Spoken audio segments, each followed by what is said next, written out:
आज के इस वीडियो के द्वारा हम ये सीखने वाले हैं कि हम किस प्रकार से 3 स्पीड वाली जो एयर कूलर होती है उसका पूरा वायरिंग किस प्रकार से करेंगे। देखिए दोस्तों, जो हमारा एयर कूलर होती है उस एयर कूलर के अंदर में एक मोटर होता है। वैसे तो जो आपका एयर कूलर होता है उसमें 2 टाइप का मोटर इस्तेमाल किया जाता है। पहले टाइप का मोटर होता है आपका मल्टी स्पीड वाली और दूसरे टाइप का होता है सिंगल स्पीड वाली मोटर। तो फिलहाल के टाइम पे जो मैं मोटर इस्तेमाल कर रहा हूँ, ये मोटर मल्टी स्पीड वाली है। मल्टी स्पीड का मतलब कि इसको हम 3 स्पीड पे रन करवा सकते हैं, हाई, मीडियम, लो। तो अभी के टाइम पे हम मल्टी स्पीड वाली मोटर का इस्तेमाल कर रहे हैं। तो इस मोटर की स्पीड को कंट्रोल करने के लिए हमें यहाँ पे रेगुलेटर का इस्तेमाल करना पड़ता है।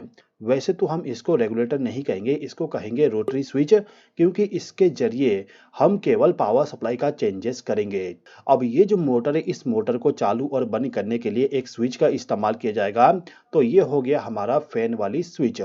इसके अलावा जो हमारा वाटर कूलर होती है उस कूलर में जो पानी होती है उसको सर्कुलेट करने के लिए एक वाटर पंप का इस्तेमाल किया जाता है। अब ये जो पंप है इसको चालू करने के लिए एक स्विच का इस्तेमाल किया जाएगा। इसके अलावा जो हमारा स्विच बोर्ड होगा उसमें एक इंडिकेटर भी लगा देंगे, जिससे कि हमें ये मालूम चल सके कि जो हमारा स्विच बोर्ड है उसमें पावर सप्लाई आ रहा है कि नहीं आ रहा है। ठीक है। अब ये जो सभी इलेक्ट्रिकल डिवाइस है इन सभी इलेक्ट्रिकल डिवाइस को पावर सप्लाई प्रोवाइड करने के लिए एक प्लग टॉप का इस्तेमाल करेंगे। अब इन सभी इलेक्ट्रिकल डिवाइस का कनेक्शन कैसे किया जाएगा इसको समझ लेते हैं। तो मैं यहाँ पे क्या करता हूँ कि जो रेगुलेटर है, मतलब कि जो रोटरी स्विच है, इस रोटरी स्विच का मैं सिंबल बना देता हूँ, जिससे कि वायरिंग को मैं अच्छे तरीके से आपको एक्सप्लेन कर सकूँ। तो सबसे पहले आपको क्या करना होता है कि जो आपका प्लग टॉप है उस प्लग टॉप का जो फेस वाला टर्मिनल होगा वहां से एक वायर को लेके जाना है और इसको ले जाके सबसे पहले आपका जो इंडिकेटर है इस इंडिकेटर को फेस सप्लाई प्रोवाइड कर दीजिए। आप देख सकते हैं मैंने इस वायर को इस पॉइंट पे कनेक्ट कर दिया हूँ। अब इसके बाद ये वाला जो स्विच है इस स्विच को हम फेस सप्लाई यहाँ से प्रोवाइड कर देंगे।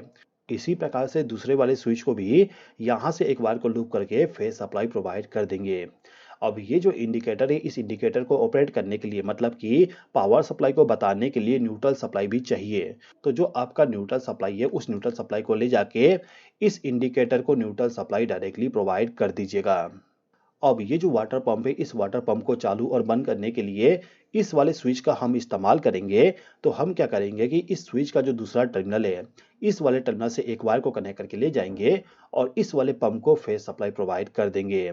इस वाले पंप को ऑपरेट होने के लिए न्यूट्रल सप्लाई भी चाहिए, तो यहाँ से वायर को लूप करके न्यूट्रल सप्लाई प्रोवाइड कर देंगे।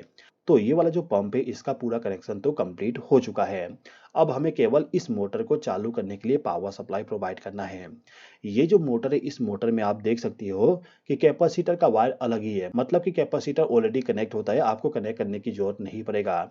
आपको केवल इस मोटर के साथ में 4 वायर मिलेगा, जिसमें से 3 वायर होता है स्पीड वाली और एक वायर होता है न्यूट्रल सप्लाई के लिए। अब इस मोटर का जो चारों वायर है इन चारों वायर में से कौन से वायर में हमें न्यूट्रल सप्लाई देना है, कौन से वायर में कौन सा स्पीड रहेगा, पूरा डिटेल आपको मोटर पे मिल जाएगा। यदि आपके मोटर पे डिटेल नहीं दिया गया है तो आपको मैं कलर कोडिंग बता देता हूँ। देखिए, जो रेड वायर होता है वो होता है लो स्पीड के लिए, मतलब कि मोटर को यदि आपको सबसे कम स्पीड पे रन करवाना है तो इस रेड वाले वायर में आपको फेस सप्लाई प्रोवाइड करना होगा। इसके बाद जो येलो वायर, वैसे तो येलो वायर नहीं होता है, वहाँ पे व्हाइट वायर होती है। व्हाइट वायर यहाँ पे दिखता नहीं तो मैं यहाँ पे येलो वायर बना दिया हूँ। तो जो आपका व्हाइट वायर है उसमें यदि आप फेस सप्लाई प्रोवाइड करोगे तो इस कंडीशन में आपका जो मोटर होता है वो मोटर मीडियम स्पीड पे रन होगा, मतलब कि मीडियम स्पीड के लिए व्हाइट वाले वायर का इस्तेमाल किया जाता है। इसके बाद जो ब्लू वाली वायर होती है ये होता है हाई स्पीड के लिए, और जो ब्लैक वायर होता है इसमें हमें न्यूट्रल सप्लाई प्रोवाइड करना होता है। तो ये जो मोटर है इस मोटर को चालू और बंद करने के लिए ये वाला स्विच इस्तेमाल किया जाएगा।